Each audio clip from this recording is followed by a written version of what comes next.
Let's look at my Flappy Bird style scratch project. First, here's the score block. This keeps track of points. Next, the level block.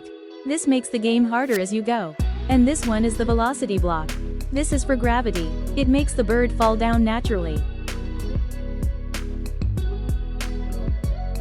Now, this part is for touch sensitivity.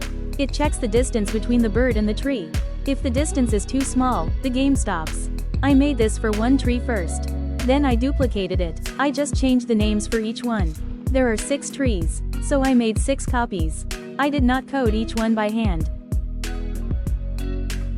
If you're still watching, don't forget to hit the subscribe button.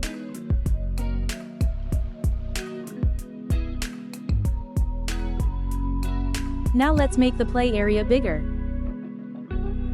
Let's hit the green flag and play. Look. The score is going up.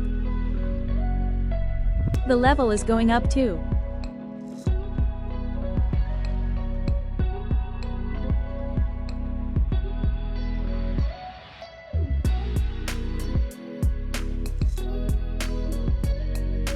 At level 10 and score 48, the game ends.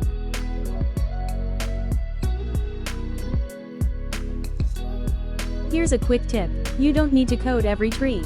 Just build it once. Then duplicate the sprite. The code copies too. This saves a lot of time.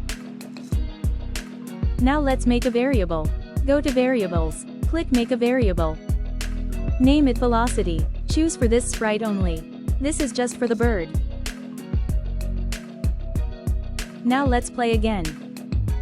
Zoomed out this time. Score going up. Level going up. And that's it. Thanks for watching.